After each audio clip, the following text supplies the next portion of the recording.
శ్రీ గురుభ్యో నమః. శ్రీమాతాపితృభ్యో నమః. గురవే సర్వలోకానాం విషయే భవరోగిణాం నిధయే సర్వవిద్యానాం శ్రీ దక్షిణామూర్తయే నమః. ఓం నమ ప్రణవార్థాయ శుద్ధజ్ఞానైకమూర్తయే నిర్మలాయ ప్రశాంతాయ శ్రీ గురు దక్షిణామూర్తయే నమః. జ్ఞానానందమయం దేవం నిర్మల స్ఫటికాకృతిం ఆధారం సర్వవిద్యానాం హైగ్రీవముపాస్మహే. శ్రీ గురుభ్యో నమః. విశ్వేశం మాధవం డుండిం దండపాణించ భైరవం వందే కాశీం గుహాం గంగాం భవానీం మణికర్ణికాం.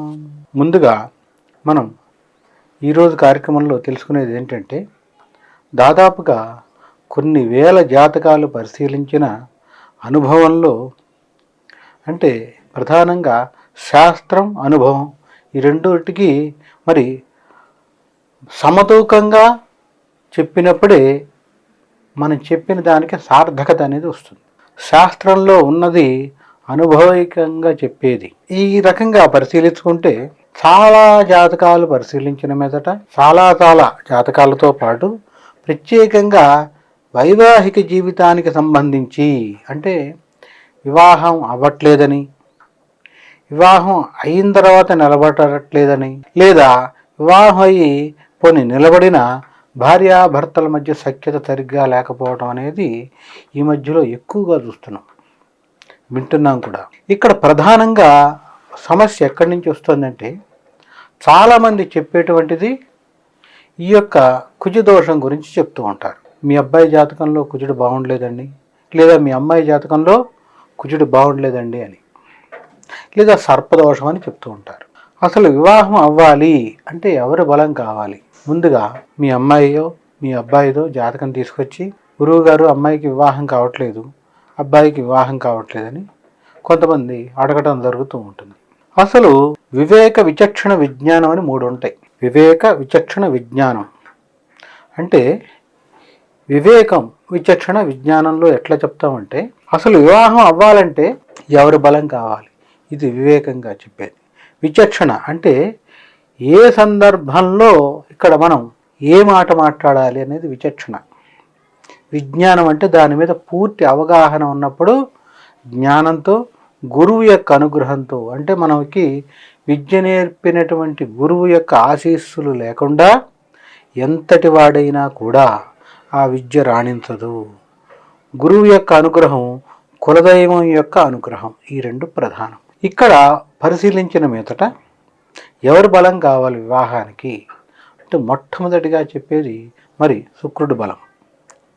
శుక్రుడి బలం లేకుండా వివాహమే కాదు, తనంతరం వచ్చేటప్పటికి కుజుడి యొక్క దోషస్థితి, అంటే ఎంత భాగంలో కుజుడు దోషంలో ఉన్నాడు. 25% ఉన్నాడా, 50% ఉన్నాడా, మరి 75% ఉన్నాడా, 100% కుజుడు దోషంలో ఉన్నాడా, ఇది ప్రధానం. ఇక్కడ కుజుడి గురించి ఏం చెప్తున్నాం? దోషం చెప్తున్నాం. శుక్రుడి గురించి ఏం చెప్తున్నాం? బలం చెప్తున్నాం. శుక్రుడు ఎంత బలంలో ఉన్నాడు?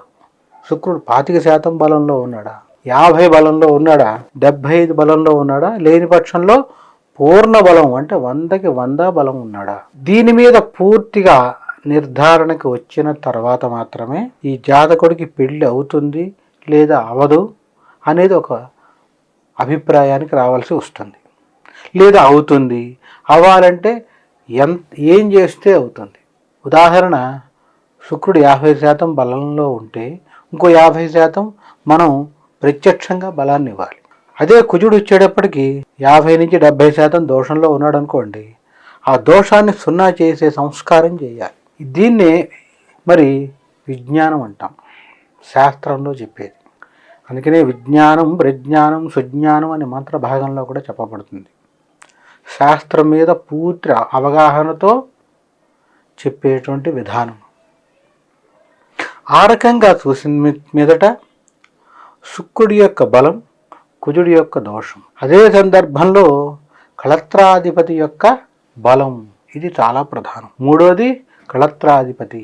అందుకనే శాస్త్రంలో చెప్పేటప్పుడు కూడా కళత్రాధిపతి, కళత్రకారకుడు, కళత్రస్థానం అని కూడా చెప్తాం.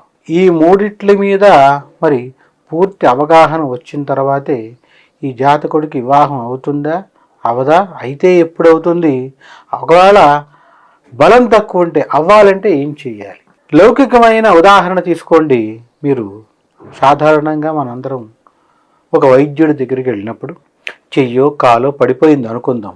ఇతను నడవగలడు అంటే మాత్రమే వైద్యుడు మందిస్తాడు. ఇతను నడుస్తాడు లేదా ఒక పక్షవాతం వచ్చి కాలు పడిపోయింది అనుకుందామండి. ఆ డాక్టర్ దగ్గరికి, వైద్యుడి దగ్గరికి వెళ్ళినప్పుడు ఏం చేస్తాడు వైద్యుడు? ఇతను నడుస్తాడంటే మందిస్తాడు. నడవడంటే జీవితకాలం ఎవరినైనా సహాయం పెట్టుకొని చేస్తూ ఉండండి పనులు. అట్లాగే జ్యోతిష్ శాస్త్రంలో వివాహం అవ్వాలంటే ఎవరి బలం కావాలో ఇందాక చెప్పుకున్నాం. వివాహం అయ్యే యోగ్యత ఉన్నప్పుడు మాత్రమే, బలం తక్కువైనప్పుడు బలం అవసరం కోసం ఆ గ్రహానికి బలం కోసం చేయాలి. దోషం ఉన్న గ్రహానికి దోషం కోసం చేయాలి. ఇక్కడ ఇదే విచక్షణ అనేది. దోషం ఉన్న గ్రహానికి బలం కోసం చేయకూడదు. దోషం ఉన్న గ్రహానికి శాంతి కోసం చేయాలి. దాన్నే దోషం కోసం, దోషం పోవటానికి అని చెప్తాం. పిచ్చివాడికి బలాన్ని ఇవ్వకూడదు కదా. పిచ్చివాడికి బలాన్ని ఇస్తే చేతిలో ఏది ఉంటే అది మన్నెత్తి మీదే కొట్టేస్తాడు. ఎందుకని? అతనికి విచక్షణ అనేది ఉండదు, వివేకం అసలు ఉండదు, జ్ఞానము సున్నానే. విచక్షణ తెలియదు. నేను కొట్టచ్చా, అమ్మని కొట్టచ్చా, నాన్నని కొట్టచ్చా, తమ్ముడిని కొట్టచ్చా, వీళ్ళని ఈ మాట అనొచ్చా అనకూడదా అనేది అతనికి తెలియదు. ఆ సందర్భంలో అతని కోపం వస్తే ఏది ఉంటే దాన్ని బగల కొట్టేస్తాడు, ఎవరుంటే వాళ్ళని కొట్టేస్తాడు. అందుకని ఏం చేస్తాడు వైద్యుడైన పిచ్చివాడిని? తగినంత మోతాదు స్థాయిలోనే మందిచ్చి బలానికి ఏమి ఇవ్వడు ప్రత్యేకంగా. అతని పని అతను చేసుకునేంత మటుకు మాత్రమే ఇస్తాడు. పూర్తి స్థాయిలో బలాన్ని ఇవ్వడం, అదే సందర్భంలో బలహీనంగానూ ఉంచడం. అదే ఒక మంచి వ్యక్తి, ఆరోగ్యకరమైన వ్యక్తికి ఏదైనా అనారోగ్య సమస్య వచ్చినప్పుడు వైద్యుడు ఏం చేస్తాడంటే ముందుగా అనారోగ్యాన్ని తగ్గిస్తాడు, తర్వాత అతనికి బలానికి ఇస్తాడు. ఇది చూడండి, ఎప్పుడైనా మీరు జాగ్రత్తగా పరిశీలించుకోండి. ఉదాహరణ, జ్వరం ఉందనుకోండి, పిల్లలకి వ్యాక్సిన్ వేయరు. జ్వరం తగ్గిన తర్వాత మాత్రం వ్యాక్సిన్ వేస్తారు. అంటే ముందుగా జ్వరం తగ్గిస్తారు, తర్వాత వ్యాక్సిన్ వేస్తారు. అట్లాగే వైద్యుడు చేసే ప్రక్రియలో కూడా ఒక బీపీ ఉన్నటువంటి బ్లడ్ ప్రెషర్ అంటాం, మరి రక్తపోటు, ముందుగా రక్తపోటును తగ్గించి మాత్రమే ఏదైనా శస్త్రచికిత్స, సర్జరీ చేయాలంటే అప్పుడు అది చేస్తారు. అట్లాగే దాన్నే నియంత్రణ అంటాం, తగ్గించటం. ఇక్కడ వచ్చేటప్పటికి గ్రహ సంబంధంగా పరిశీలించినా కూడా వివాహం అవ్వాలంటే ఆ బలాబలాలు చూసుకుని ఎవరికి బలాన్ని ఇవ్వాలో వారికి బలాన్ని ఇవ్వాలి, ఎవరికి దోషాన్ని తీసేయాలో ఆ గ్రహానికి దోషం తీయాలి. అంటే ఇక్కడ ముందుగా సంబంధిత గ్రహానికి దోషం కోసం చేసి సంస్కారం, తదుపరి వచ్చేటప్పటికి బలాన్ని ఇవ్వాల్సినటువంటి గ్రహానికి బలాన్ని ఇవ్వాలి. చాలామంది చేసేటువంటి తప్పు ఇక్కడే జరుగుతుంది. దోషం ఉన్న గ్రహానికి కూడా బలాన్ని ఇచ్చి మేమన్నీ చేయించేసాం, పూజలు చేయించాము అయ్యగారు, కానీ ఇబ్బంది పడుతున్నాం అంటారు. అంటే చూసే కోణంలో లోపం వస్తుంది. ఆ చేసిన వాళ్ళ గురించి, ఎవరి గురించి నేను తప్పట్టట్లేదు, కానీ చూసే కోణం ఉంటుంది. అందుకని ఇందాక ప్రారంభంలోనే చెప్పాను, విద్య ఎప్పుడు రాణిస్తుందంటే తాను నమ్మి ఆచరించి గురువు యొక్క అనుగ్రహం ద్వారానే రాణిస్తుంది. గురువు అనుగ్రహంతో తాను నమ్మి ఆచరిస్తూ చేస్తే మాత్రమే అది మరి దాని యొక్క సార్థకత చేకూరుతుంది. ఇక్కడ శుక్రుడి బలం గురించి చెప్తున్నాం. శుక్రుడి బలం ఎంతైనా అవసరం. ఎందుకనంటే కళ్యాణ కారకుడే శుక్రుడు, అంటే పెళ్లి చేయించేవాడు. అనంతరం వివాహానికి బంధాన్ని ఇచ్చేవాడు కూడా శుక్రుడే. వైవాహిక బంధం బలంగా ఉండాలంటే శుక్రుడి బలం కావాలి. అంటే భార్యాభర్తల మధ్య డీప్ బాండింగ్ అంటాం, బలమైన బంధం కావాలంటే శుక్రుడి బలం కావాలి. అందుకని ఎప్పుడు వివాహం చేయాలనుకున్నా కూడా ఆ పిల్లల శ్రేయస్సు కోరేటువంటి తల్లిదండ్రులు, విజ్ఞులైనటువంటి వాళ్ళు ఎవరైనా కూడా మరి సరైన జ్యోతిష్యుని సంప్రదించి వచ్చినటువంటి సంబంధాల్లో ఇతరత్ర మరి వాళ్ళ యొక్క ఆర్థిక స్థితిగతులు అనండి, వంశబలం అనండి, లేదా వారి యొక్క ఇతర రకాలుగా అన్నీ చెక్ చేసుకుని సరిచూసుకుని వాటిల్లో మీకు నచ్చినవి సరైన జ్యోతిష్యుడు చూపించుకోవడం ద్వారా చక్కటి శుక్రుడు బలం ఉన్నటువంటి అమ్మాయిని కోడలుగా తెచ్చుకోవటమా, లేదా అబ్బాయిని అల్లుడుగా తెచ్చుకోవటమా, ఎవరి జాతకంలో అయినా శుక్రుడు బలంగా ఉన్న వాళ్ళని తెచ్చుకుంటే భార్యాభర్తల మధ్య బంధం, డీప్ బాండింగ్ ఉంటుంది. తద్వారా విడాకులనే ఆలోచనే రాదు. ఇక్కడ మీకు రెండు చెప్తున్నా తేడా. శుక్రుడు భార్యాభర్తల మధ్య బంధాన్ని ఇస్తాడు, కుజుడు బలంగా ఉంటే భార్యాభర్తలను విడదీస్తాడు. అంటే దీనికి ఏంటి విరుగుడు మనం చేయాల్సింది?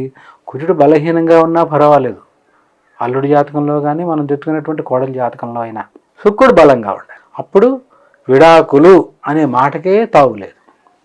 దీని మీద ఎంతమంది మాట్లాడుతున్నారు, ఎవరు చెప్తున్నారు చూడండి. ఇది చాలా ప్రధానమైన అంశం. ఎందుకంటే కోట్ల ఆస్తులు ఉండొచ్చు కాక కూతురు కాపురం పాడైపోతే దుఃఖించేది, మనోవేదనకు గురయ్యేది ఆ యొక్క తల్లిదండ్రులు. లేదా ఎంత ఆస్తి అయినా ఉండనివ్వండి, మరి ఇటు వచ్చేటప్పటికి మనం చూసుకుంటే అన్యాయం అయిపోయి కొడుకు మరి చేసుకున్నటువంటి కోడలు రాచి రంపాన పెట్టడం ఎన్నో చూస్తున్నాం. అంటే సరి చేసుకొని చూసుకోవాలి. అలా కుదరని పక్షంలో ప్రారంధ కర్మ కొద్దీ వివాహం అయిపోయింది అనుకుందాం కాసేపు. ఇప్పుడు ఏం చేయాలి గురువు గారు? ఇప్పుడు కూడా నిజంగా మనం తగ్గించుకోగలమా దోష తీవ్రత అనేది జ్యోతిష్యం ద్వారా సంప్రదించి సంస్కారం చేస్తే తగ్గుతుంది అని అనుకుంటే సంస్కారం జరుగుతుంది. ఆ సంస్కారం చేస్తే తగ్గుదల ఉంటుంది. ఇక ప్రారంధం అనేది బలహీనంగా ఉన్నప్పుడు ఎవరు చేసినా తగ్గదు. ఇక్కడ ఒక సందేహం వస్తుంది చాలామందికి, అంటే దోషం ఉంటే చేస్తే పోతుందా? ఖచ్చితంగా పోతుంది. అని కృష్ణుడు గీతలో చెప్పినట్టు కర్మ ఫలాన్ని అనుభవించాలి, నేను తప్పించలేనంటాడు ఆయన. కాకపోతే తీవ్రతను తగ్గిస్తాడు. ఉదాహరణ, ఒక వాహన ప్రమాదం జరిగేటువంటి అవకాశం ఉంది. ఆ గ్రహస్థితి కానీ ఉన్న గ్రహస్థానాన్ని బట్టి కానీ చెప్పేస్తాం, అయ్యా బాబు వచ్చే నెలలో కానీ లేదంటే ఈ నెల నుంచి ఈ నెల మధ్యలో వాహన ప్రమాదం గండం ఉంది, దెబ్బలు తగిలితే కాలో చెయ్యి విరిగే అవకాశం ఉంది, ఏం చేయాలన్నాం. సరే ఈ గ్రహానికి సంబంధించి హోమం చేసి మరి దానం ఇచ్చేద్దామండి అంటాం. చేశాం. అబ్బాయో అమ్మాయో వెళ్తున్న వాళ్ళు కింద పడ్డారు బండి మించి. చిన్న గీత పడుతుంది, బండికి దెబ్బలు తగిలిన ఇతనికి ఏం కాదు. అంటే ఏంటి? కర్మఫలాన్ని ఆ జాతకుడు ఆ జీవుడు అనుభవించాడు. దెబ్బలు కానీ కాళ్ళు విరగటమా, చేయి తల పగలటమా ఇలాంటివి జరగవు. అది ఎక్కడ కాపాడింది? భగవత్ శక్తి అక్కడ ఉపయోగపడింది. కర్మఫలాన్ని అనుభవించాడు, కింద పడ్డాడు, దెబ్బ తగిలింది, కానీ చిన్న గీతతో పోయింది. లేదా కాలుకో చేయికో చిన్న గీత, బండికి పెద్ద దెబ్బలు తగలనేవండి. ఇదే భగవంతుడిచ్చే ఫలితం. ఎందుకని? కర్మని తీసేయగలిగాం. ఎంత మటుకు అంటే 90% పోయింది. అసలు ప్రారంధం ఉంది కాబట్టి కర్మఫలాన్ని కొంత అనుభవించాలి కాబట్టి అది ఉంటుంది. అదే శ్రీకృష్ణ పరమాత్మ గీతలో ప్రస్ఫుటంగా చెప్పింది, మీ కర్మ ఫలాన్ని నేను రద్దు చేయలేను, అనుభవించాలి, కానీ నన్ను శరణాగతి పొందితే, అంటే అన్యథా శరణం నాస్తి త్వమేవ శరణం మమ, ఇదే మంత్రార్థం. నీవు తప్ప నాకు ఎవరు దిక్కులేవు, నీవే దిక్కు అని మనస్ఫూర్తిగా త్రికరణ శుద్ధిగా, అంటే మనస్సేకం వచస్సేకం కర్మణ్యేకం అంటాం. మనస వాచ కర్మణ, నోటితో చెప్పడమే కాదు ఆచరించేప్పుడు కూడా అది చూపించినప్పుడు భగవంతుడు తాను దిగిరాడు. దైవం మానుష రూపేణ, ఏదో రూపంలో ఆయన సహాయం అయితే చేసేస్తాడు. ఎందుకని? ఆయన నమ్ముకుంటాం కాబట్టి.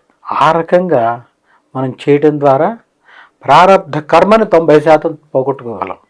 10% మరి కర్మఫలం అనుభవించాలి కాబట్టి ఆ చిన్న దెబ్బతో పోతుంది. అట్లాగే ఈ జాతకుడికి మరి దోష తీవ్రతను తగ్గించి భార్యాభర్తలు కలిసి ఉండేట్టు చేస్తే నిలబడతాడు అని అనిపించినప్పుడు చేయడం ద్వారా మరి విడిపోతారు అనుకున్న వాళ్ళని కూడా కలిపి ఉంచవచ్చు. ఎంత మటుకు?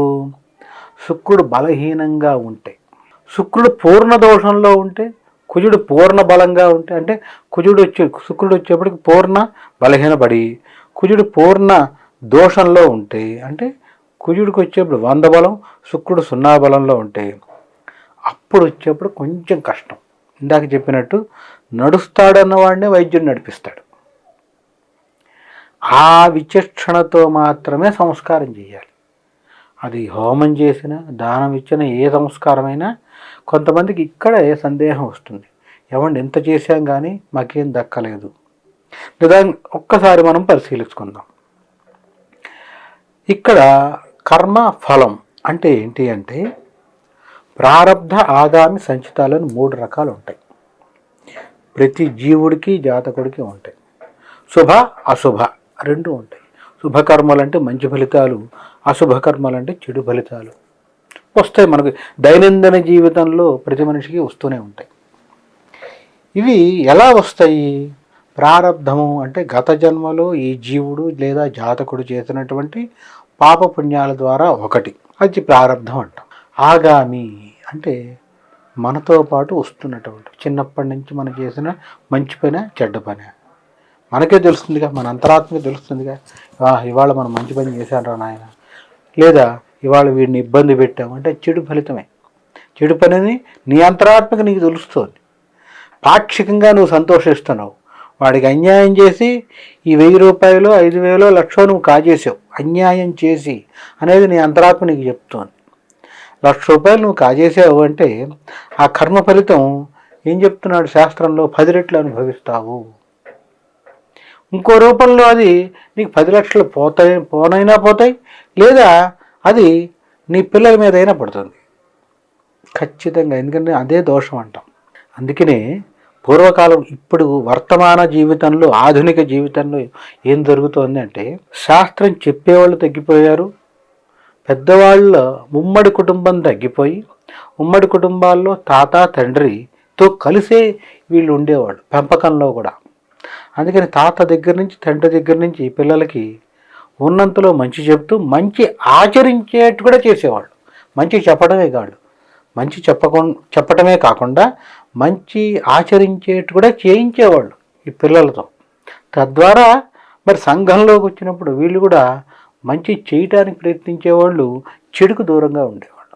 ఎప్పుడైతే ఇది తగ్గిందో ఉమ్మడి కుటుంబ వ్యవస్థ ఈ యొక్క స్వతంత్ర జీవనానికి అలవాటు పడిపోయి ఎవరు పైన చెప్పేవాళ్ళు లేకపోవడం, మంచి చెడుల విచక్షణ తగ్గిపోవడం, ఇది కావాలంటే కావాలనుకోవడం, దానికోసం ఎంత పనైనా చేయటం, పాప భీతి పోవడం ద్వారా అప్పుడు ఆ కర్మఫలాన్ని ఈ జాతకుడు ఈ జన్మలోనే అనుభవించడం జరుగుతుంది. ఎందుకని? తీవ్ర కర్మలు అవన్నీ చేయకూడని కర్మలు చేయడం ద్వారా తీవ్ర కర్మలు అంటారు వాటిని. తద్వారా జాతకుడు వారి యొక్క పిల్లలు అనుభవించడం అనేది కనబడుతూ ఉంటుంది. ఎలా తెలుస్తుంది ఈ కర్మ ఫలితం? ఎలా తెలుస్తుంది అది కూడా చెప్తున్నా. మనకు కనబడుతూనే ఉంటుంది, అద్దం లాంటిది. మనం ఎలా ఉన్నాము? సంతోషంగా ఉన్నామా, బాధలో ఉన్నామా, లేదు నవ్వు మొహం పెట్టినా బాధలో ఉన్నామా లేదా? మనం అందుకనే ముఖం చూసి చెప్పచ్చు. చాలా మదన పడుతున్నాడు ఇతను, ఏదో ఇబ్బందిలో ఉన్నాడు, చెప్పలేకపోతున్నాడని కొంతమందిని చూసే చెప్తాం, నవ్వు మొహం పెట్టినా కూడా.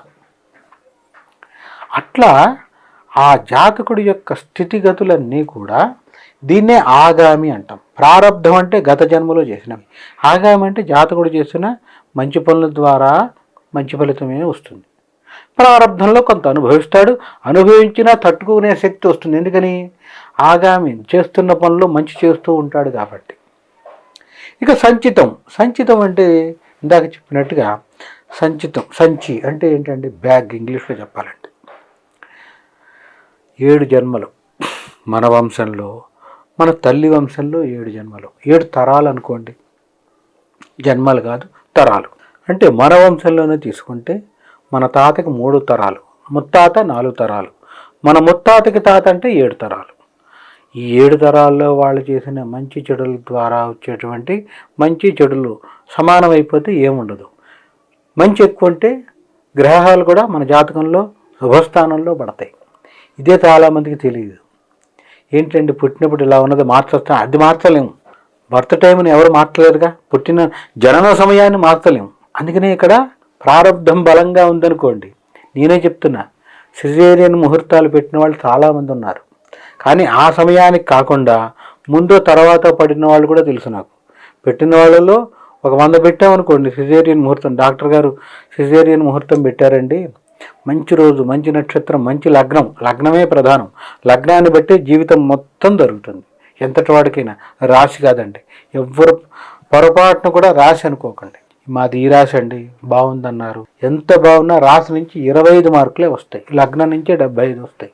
లగ్నం అంటే మనం పుట్టినటువంటి సమయము తారీఖును బట్టి వస్తుంది. ఇక్కడ లగ్నం కోటి బలం అని శాస్త్రం. లగ్నం కోటి బలం. ఆ రకంగా పుట్టినటువంటి జాతకుడికి వచ్చేటప్పటికి లగ్నం ప్రధానం కాబట్టి ఈ సిజేరియన్ ముహూర్తాలు, సి సెక్షన్ అంటూ ఉంటారు. ఆ ముహూర్తాలు నేను పెట్టిన ఉదాహరణ 100 పెట్టాను అనుకోండి, సుమారుగా చెప్పాలంటే 60-50% మంది, లేదంటే 60 మంది ఆ టైంకి కాకుండా, పెట్టిన టైం కాకుండా ముందో తర్వాతో ఇబ్బంది వచ్చిందండి, డాక్టర్ చేసేసారు, డాక్టర్ గారు ప్రాణం కంటే ఇంపార్టెంట్ కాదు కదా అని చెప్పడం నాకే తెలుసు. వాళ్ళు ఫోన్ చేసి ఏమైందమ్మా మరి చెప్పిన ముహూర్తానికి జరిగిందంటే, లేదు గురువు గారు ఇలా అయిపోయింది, ఏమన్నా దోషం ఉంటే చెప్తారా అని. దాన్నే ప్రారంధం అంటాం. అంటే ఏంటి, జాతకుడు గత జన్మ పాపాలు ఎక్కువ ఉన్నాయి పుణ్యం కంటే కూడా, కరిగించుకోవడానికి కూడా ఏం చేసుకోవాలా. ఇక కొంతమంది పెట్టిన టైంకి చేసుకుంటారంటే ఈ జన్మలో పుట్టిన దగ్గర నుంచి ఇప్పటి వరకు కూడా పాపం తక్కువ చేస్తూ చేతనైనంత మంచి చేయటం ద్వారా పుణ్యాన్ని సంపాదించుకోవడం, ఇది ప్రధానం. దీన్నే ఇక్కడే సంచితం అనే మాట కూడా చెప్పాం. సంచితం అంటే ఈ పూర్వీకులు చేసినటువంటి పాపపుణ్యాల ద్వారా గ్రహస్థితి పడుతుంది. అసలు ఇది ఎందుకు వస్తుంది అనే దానికి ఇదంతా చెప్పాల్సి వచ్చింది. పుట్టినప్పుడు గ్రహాలు కొంతమందికి చాలా బాగుంటాయి కదండి, కొంతమందికి ఏమో ఇట్లా ఉంటాయి, ఏంటండి పరిస్థితి అనుకుంటారు.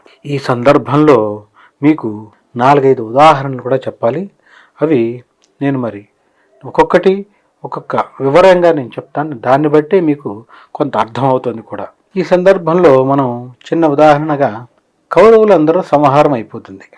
అయిపోయిన తర్వాత ధర్మరాజు శ్రీకృష్ణ పరమాత్మని అడుగుతాడు, బావా ఎంత భగవంతుడైనా బంధువు కదా, ఏంటి మా పరిస్థితి ఏంటి, ఎంతటి ఘోరాలు అన్యాయాలు నేరాలు చేసినటువంటి దుర్యోధనుడు చచ్చే వరకు భోగంలోనే ఉన్నాడు, ఇప్పుడు నిరంతరం ధర్మం చేస్తుంటే నాకు ఈ పరిస్థితి పట్టింది ఏంటని. అప్పుడు శ్రీకృష్ణ పరమాత్మ ఇద్దరికి గత జన్మలో ఎలా ఉండేవాళ్ళు అనేది ఒక తెరలాగా చూపించేస్తాడు. అంటే సినిమాలాగానే గత జన్మలో దుర్యోధనుడు ఎవరు, ధర్మరాజు ఎవరు, వీళ్ళిద్దరూ చేసినటువంటి పుణ్యం ఏంటి పాపం ఏంటి. విపరీతమైన పుణ్యం చేశాడు దుర్యోధనుడు గత జన్మలో. ఆ చేసినటువంటి పుణ్యాన్ని పాడు చేయటానికి ధర్మరాజు ప్రయత్నించేవాడు వీరి యొక్క పూర్వజన్మలో.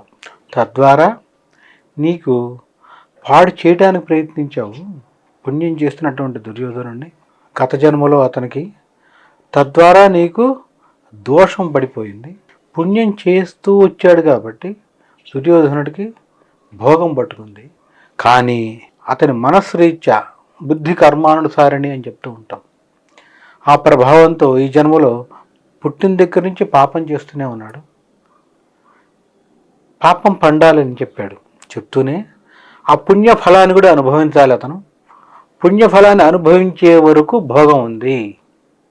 ఎప్పుడైతే పుణ్యఫలం పూర్తిగా కరిగిపోయిందో పాపం పెరిగిపోయింది.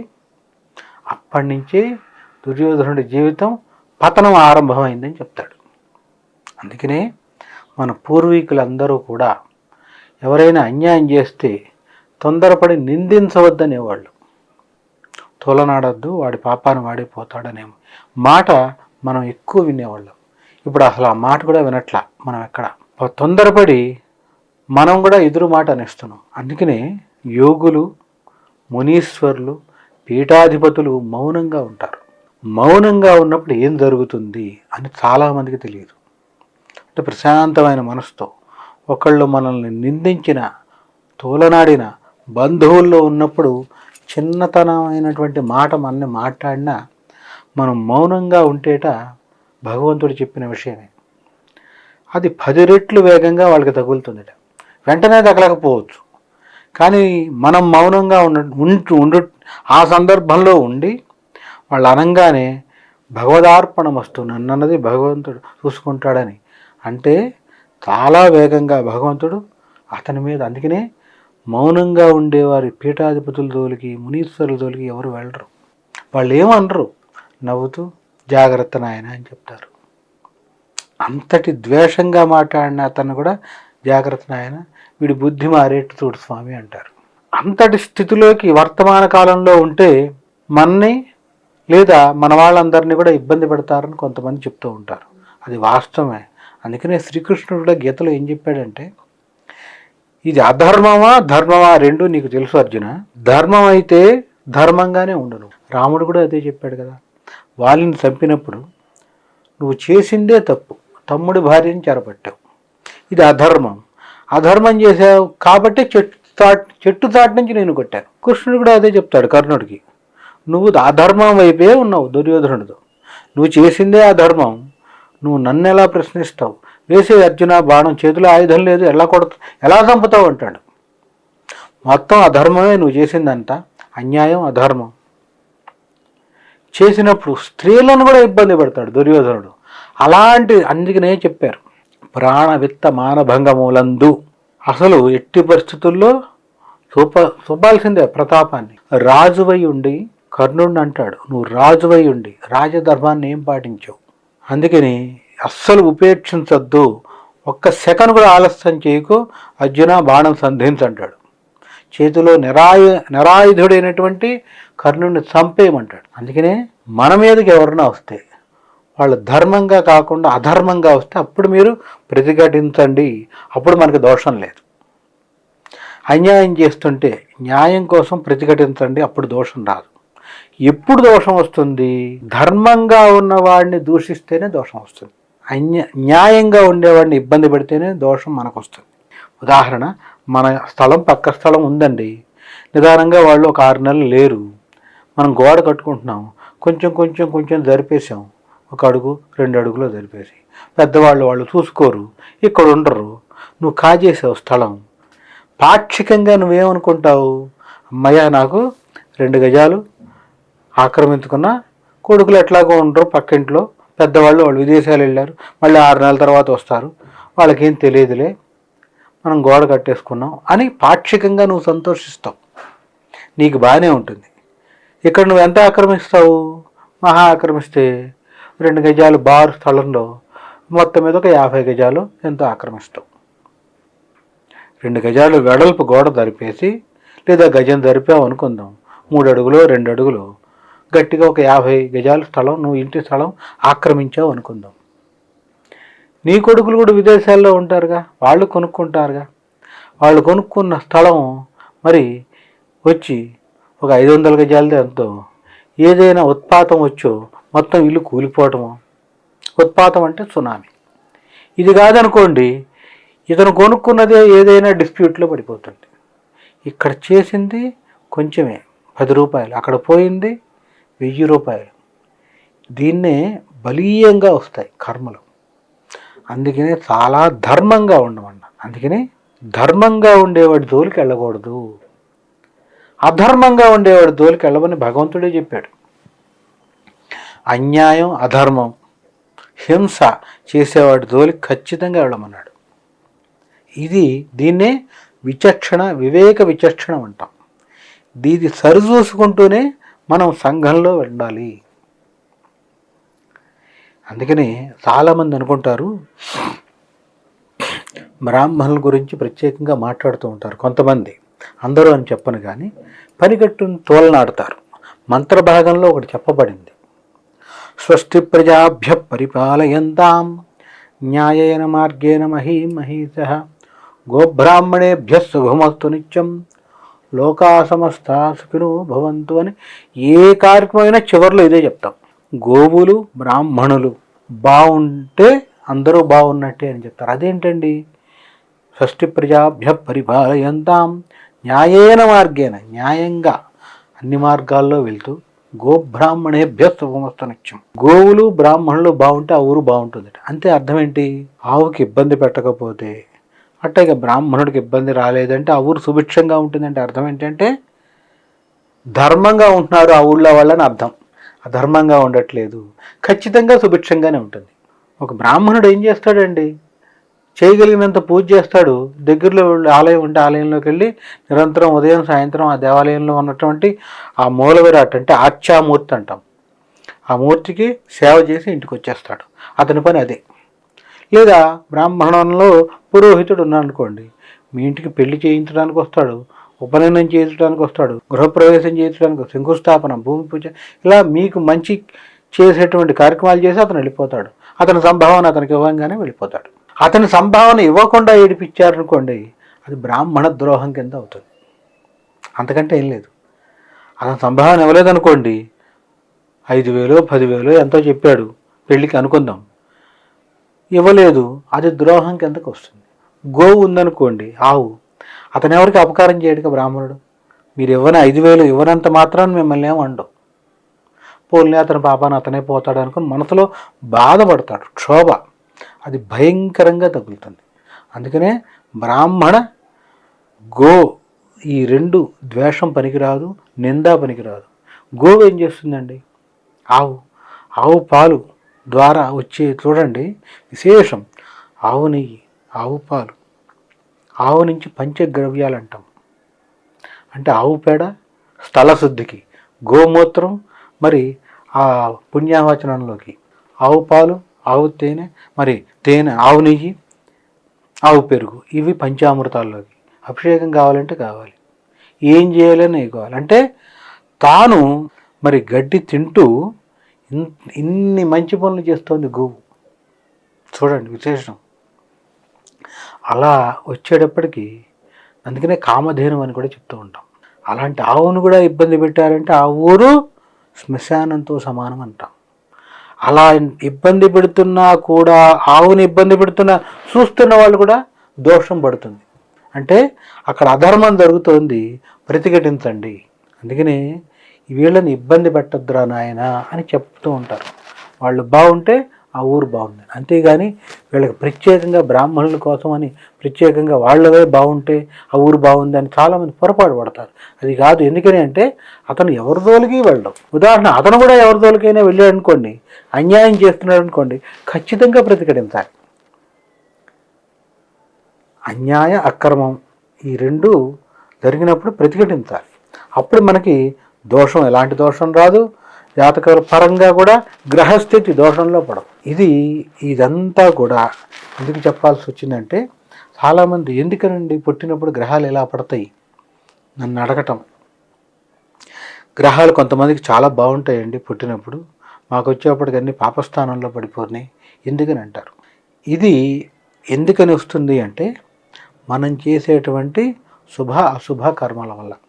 కర్మ ఫలితం అంటాం కదా, చేసే మంచి పనులు చెడ్డ పనులు వీటిని ఆధారంగానే వస్తాయి. గ్రహస్థితి అందుకనే వస్తుంది. ఉదాహరణ, తల్లిదండ్రులు నిరంతరం కూడా చేయవలసినంత మంచి చేస్తున్నారనుకోండి, ఇందాక చెప్పినట్టుగా మరి వారికి సంబంధించి పుట్టే సంతానానికి సంబంధించి ముహూర్తం పెట్టామనుకోండి, ఖచ్చితంగా పెట్టిన ముహూర్తానికి చేయించుకోగలుగుతారు. ఎందుకని? పుణ్యం ఎక్కువగా ఉంటుంది కాబట్టి. దయచేసి అందరూ కూడా చెప్పింది సానుకూలంగా అంటే పాజిటివ్గా తీసుకోండి.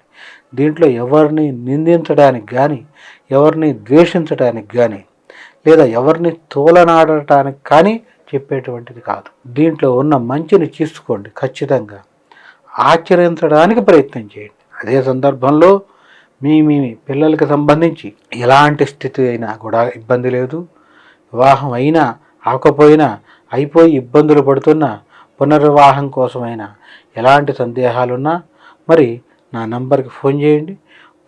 మరి వ్యక్తిగత జాతకాన్ని పరిశీలించి ఎంతటి దోషం ఉన్నా నేను పరిశీలించి తెలియపరుస్తాను. శుభం శుభం. స్వస్తి.